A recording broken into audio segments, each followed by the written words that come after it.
आपके साथ पराग गुप्ता, आप देख रहे हैं इंडिया न्यूज। व्यवस्था परिवर्तन का नारा देकर सत्ता में आई कांग्रेस सरकार पर अब बीजेपी आक्रामक है। आए दिन किसी ना किसी मुद्दे को लेकर बीजेपी नेता सीएम सुक्खू की कार्यप्रणाली पर सवाल खड़े कर रहे हैं। अब मामला हिमाचल के विकास कार्यों और आम जनमानस से जुड़ा हुआ है। पूर्व मुख्यमंत्री और नेता प्रतिपक्ष जयराम ठाकुर का आरोप है कि पिछले 2 महीने से हिमाचल प्रदेश की ट्रेजरी अघोषित रूप से बंद है। ट्रेजरी से हर प्रकार के भुगतान रुके हुए हैं। प्रदेश में विकास कार्य ठप पड़ गए हैं। आम आदमी से लेकर तमाम वेंडर्स की पेमेंट रुकी हुई है। समय पर भुगतान नहीं होने से जरूरी दवाओं की सप्लाई भी दवा सप्लायरों ने रोक दी है। जयराम ने कहा कि सुक्खू सरकार व्यवस्था परिवर्तन की नहीं बल्कि व्यवस्था पतन की सरकार है। हिमाचल की बात में आज इसी मुद्दे पर करेंगे बात। हमारे साथ कुछ खास मेहमान भी जुड़ेंगे। विधायक बीजेपी से डॉक्टर जनक राज, कांग्रेस पार्टी से विधायक केवल सिंह पठानिया का रिएक्शन इस पर क्या है, सबसे पहले वो हम सुन लेते हैं। की आर्थिक स्थिति तो पहले से ही खराब है और हिमाचल प्रदेश में जो आर्थिक रूप से इनको जो कुछ कदम लेने चाहिए थे, जो जिसको हम कह सकते हैं जो अच्छी एक फाइनेंशियल मैनेजमेंट का एक पार्ट रहता है, तो वो मिसिंग है। जो लोन हम 5 साल में जितना लोन लिए थे उससे ज्यादा लोन सुक्खू जी की सरकार 2 साल के कार्यकाल में ले चुकी है। तो ये स्थिति हिमाचल प्रदेश की है।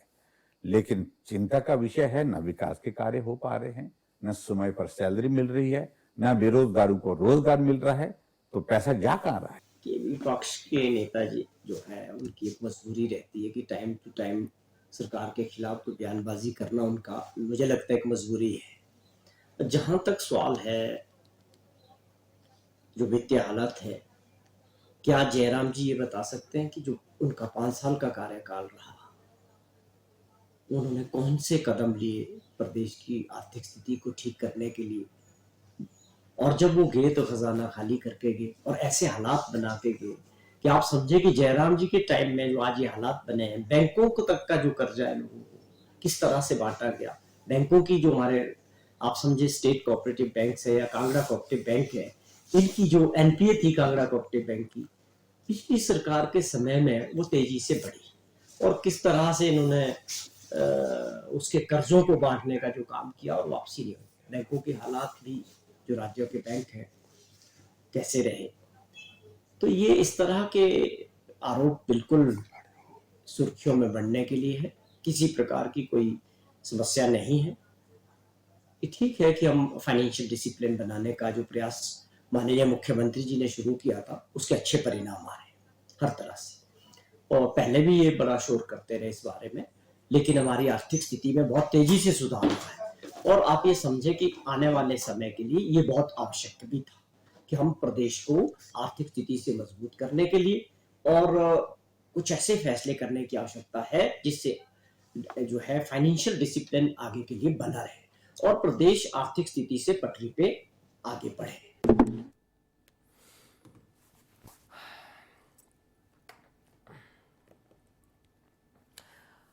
हमारे साथ बीजेपी से विधायक डॉक्टर जनक राज इस वक्त जुड़ गए हैं। चर्चा की शुरुआत डॉक्टर जनक राज जी आपके साथ ही मैं कर रहा हूं, उसके बाद हम इंतजार करें कांग्रेस पार्टी के नेता भी हमारे साथ जुड़े, उनके साथ भी हम इस चर्चा को आगे बढ़ाएंगे। पहला रिएक्शन जनक राज जी आपका चाह रहा हूं मैं, किस तरीके का आरोप आप लोगों का है? चूंकि बड़े बड़े वादे, बड़ी बड़ी बातें करके कांग्रेस पार्टी सत्ता में आई है, लेकिन अब बड़े बड़े आरोप भी आप लोग लगा रहे हैं उन लोगों के ऊपर। आखिर इसके पीछे की वजह क्या है? ट्रेजेडी का जो मामला है, इसको आप लोग किस तरह से देख रहे हैं? धन्यवाद पराग जी। सबसे पहले तो मैं आपके माध्यम से सब हिमाचल वासियों को अभिनंदन करना चाहूंगा और मैं बताना चाहूंगा कि इसमें ट्रेजरी में जो बिल तय होते हैं उसकी एक व्यवस्था है। हर जिला में एक ट्रेजरी है, डिस्ट्रिक्ट ट्रेजरी अफसर वहां बैठते हैं। जब भी कोई विभाग अपने विभाग में किए गए काम का बिल सबमिट करता है तो डिस्ट्रिक्ट ट्रेजरी अफसर बिल को क्लियर करता है और उसको वेरीफाई करने के बाद उनकी पेमेंट जारी की जाती है। परंतु अब आप व्यवस्था परिवर्तन कह लें, फाइनेंशियल क्राइसिस कह लें जैसे नरेश जी का वक्तव्य मैं सुन रहा था, वो कह रहे हैं फाइनेंशियल डिसिप्लिन कह लें, जो मर्जी कह लें, ये अपनी आप में जो मर्जी आप इसको नाम दें, परंतु वर्तमान स्थिति हिमाचल में ये है कि 10,000 तक के बिल जो है वो डिस्ट्रिक्ट ट्रेजरी से क्लियर हो रहे हैं, और 10,000 से बड़े बिल जो है वो ऑटोमेटिकली वो जो डिस्ट्रिक्ट ट्रेजरी के पास रिफ्लेक्ट हुए होते हैं, वो बिल सबमिट होके सीधे ही डायरेक्टरेट एनआईसी के इन्होंने जो सॉफ्टवेयर है उसमें कुछ मॉडिफिकेशन किए, वो सेंट्रल ट्रेजरी में जाते हैं, फिर वहां पर वो वेरीफाई किया जाता है कि ये जो पेमेंट के लिए जो बिल आया है ये किसका है, ये कांग्रेस का है कि भाजपा का है। अगर वो कांग्रेस समर्थित ठेकेदार है, कांग्रेस की मानसिकता वाला व्यक्ति है, तो उसके बिल को क्लियर किया जाता है, और जो अगर भारतीय जनता पार्टी की विचारधारा से या किसी अन्य विचारधारा से संबंध रखने वाला व्यक्ति है, तो उसकी पेमेंट को अड़ाया जा रहा है। और मैं ये बात कहता हूं, ये कार्यक्रम ये एक आध महीने की बात नहीं है, ये अगले वित्तीय वर्ष तक ऐसा ही चलने वाला है, क्योंकि इनके पास पैसा नहीं है, और ये प्रदेश का विकास इस वक्त रुका है। अस्पतालों में लोगों को निःशुल्क इलाज नहीं मिल रहा है, जो लोगों के घर जले हैं उनको घरों जलने पर जो एक्स ग्रेशिया क्लेम मिलता है वो नहीं मिल रहा है, किसी की दुर्घटना में मृत्यु होती है, किसी को चोट लगती है, एक्स ग्रेशिया जो कभी पेंडिंग नहीं रहा वो भी पेंडिंग है। तो ये बताइए ये कौन सा फाइनेंशियल डिसिप्लिन है?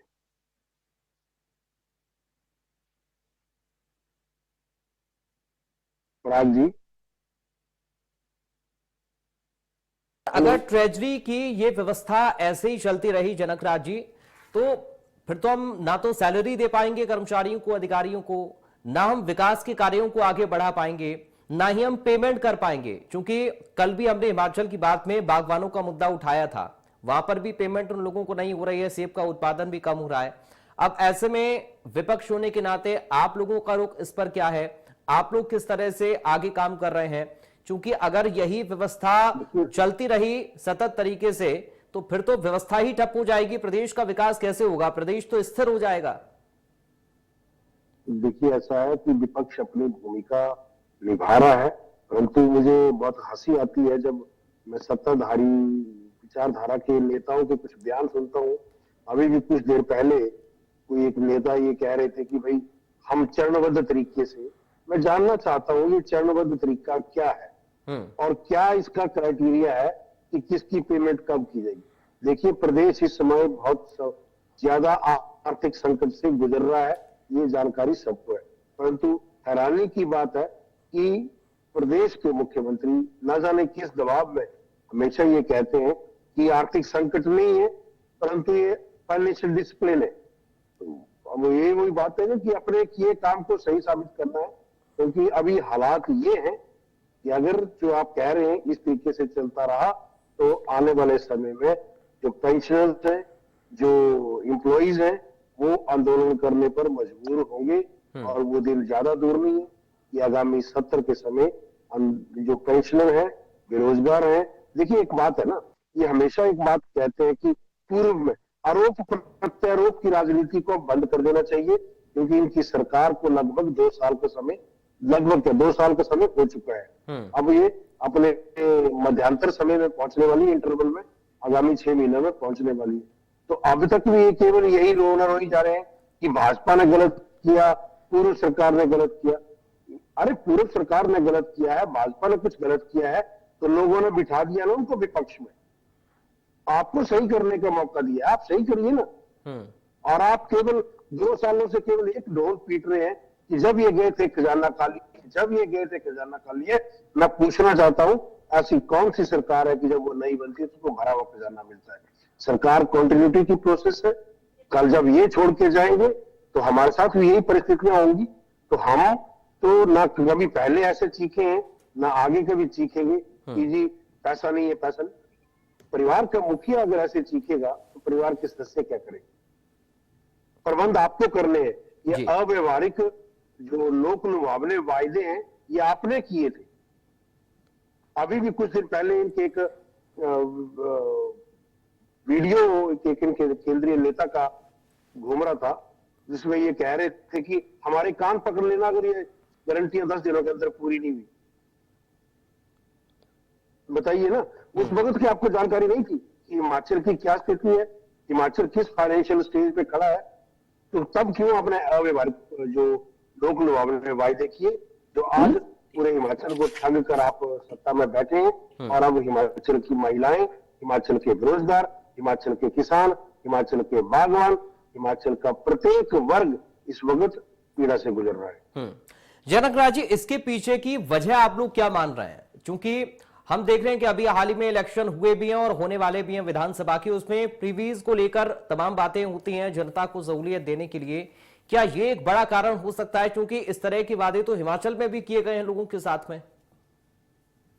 देखिए, ये जो सवाल आप पूछ रहे हैं, इसका जवाब इस तरह की डिबेट में दे पाना और आकलन कर पाना संभव नहीं है। मैं समझता हूं इसके लिए हमें सर्वदलीय, ये कोई भाजपा का प्रदेश नहीं है या कांग्रेस का प्रदेश नहीं है, ये हिमाचलियों का प्रदेश है, और हम सब लोगों को मिलकर सर्वदलीय कमेटी बनाकर इस पर आकलन करना चाहिए।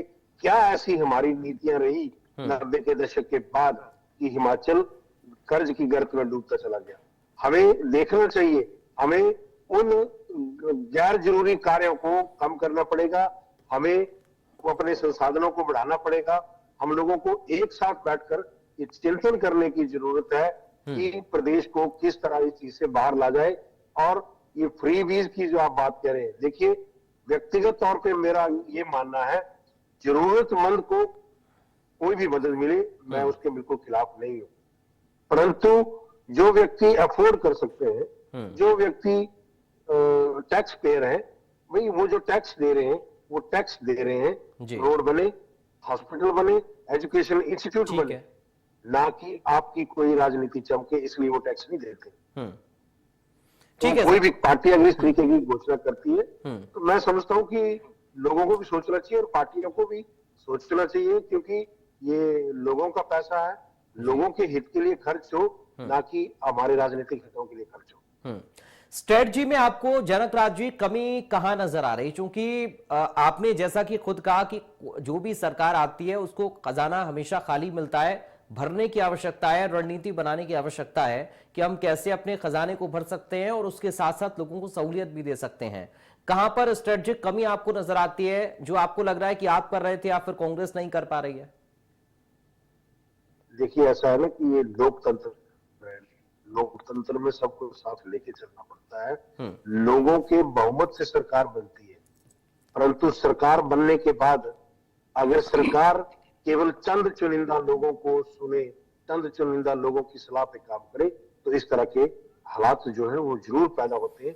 मैं ये प्रत्यक्ष तौर पे ये बात कहता हूं, हम तो चलो विपक्ष के लोग हैं, भारतीय जनता पार्टी के लोग हैं, सत्ताधारी दल के लोग भी सरकार के रवैये से खुश नहीं है।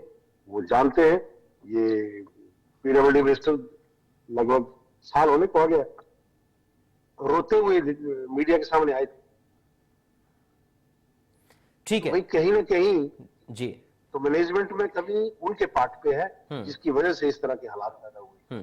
ठीक है, जनक राज जी आप बने रहे। हमारे ब्यूरो चीफ अनुराग शर्मा भी हमारे साथ जुड़ गए। अनुराग, आपके पास में आ रहा हूं। जनक राज जी या फिर उनकी पार्टी जो आरोप लगा रही है वो अपनी जगह है, लेकिन प्रदेश के विकास के लिहाज से ये आरोप बड़े गंभीर हैं।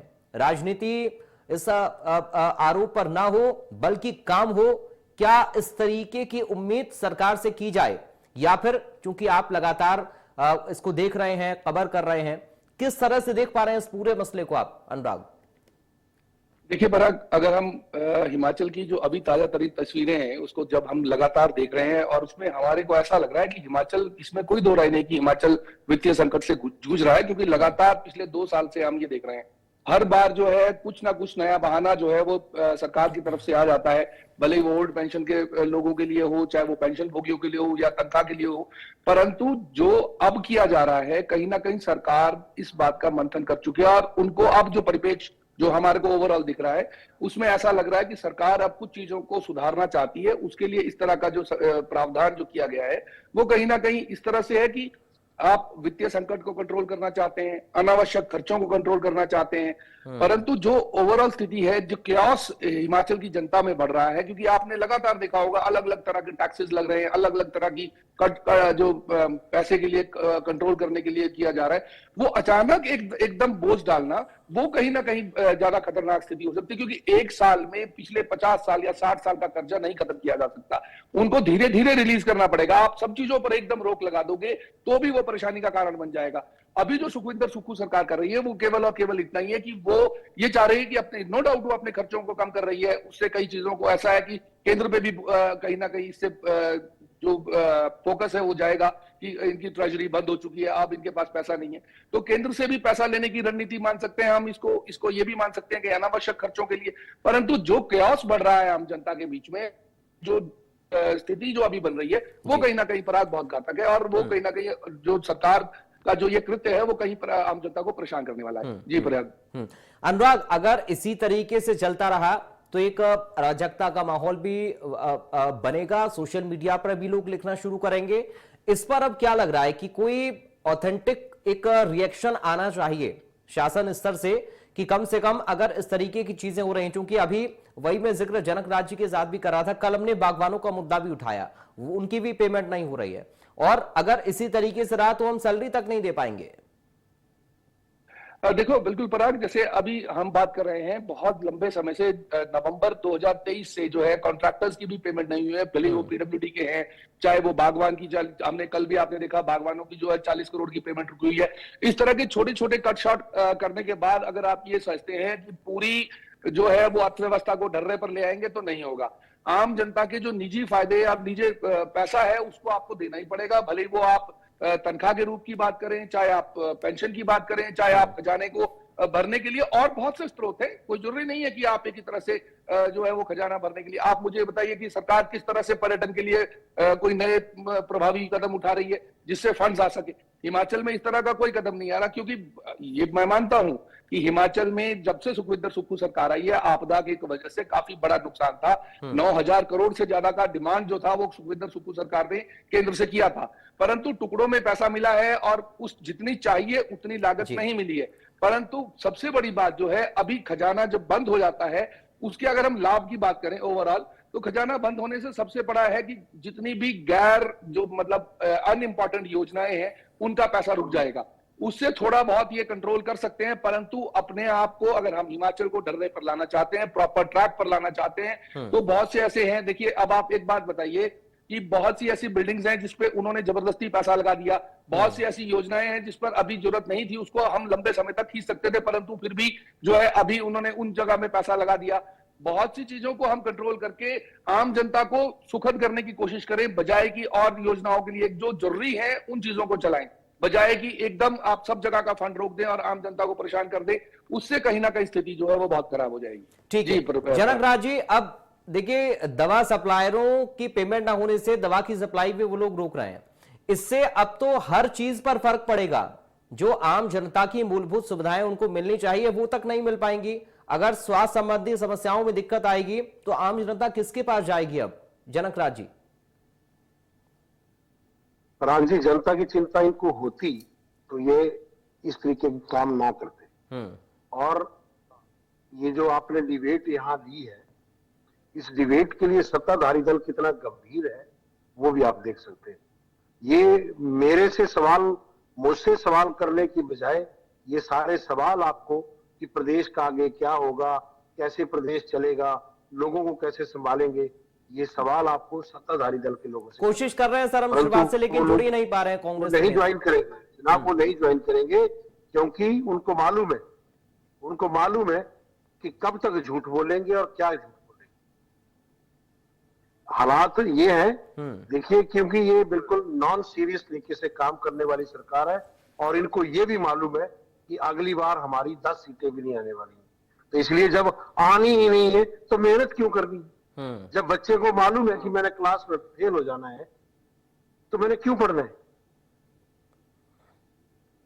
अनुराग,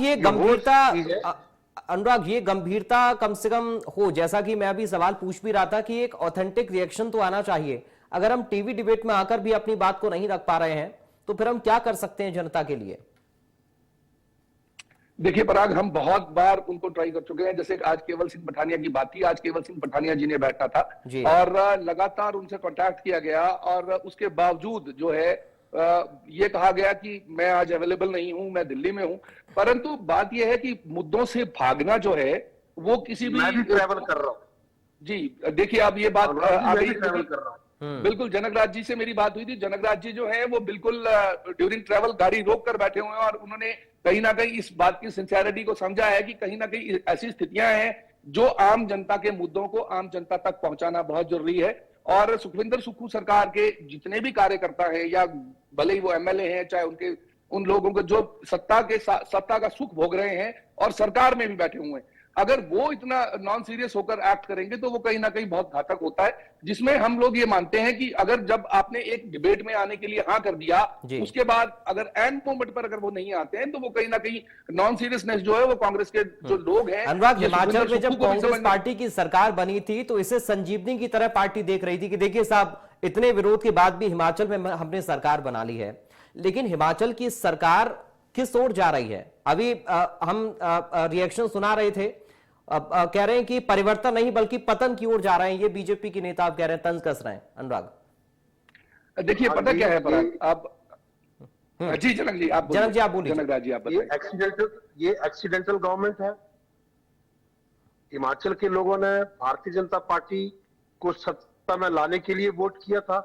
ये केवल मात्र 37,000 मतों के अंतर से इनके पास सीटों का नंबर इतना अधिक है जिससे डेमोक्रेसी का जो रूल है उसके हिसाब से इनकी सरकार है। परंतु हिमाचल के लोग, अधिकतर लोगों ने भारतीय जनता पार्टी की सरकार बनाने के लिए वोट किया था। इसके आप वोटिंग के पैटर्न से आप समझ सकते हैं। और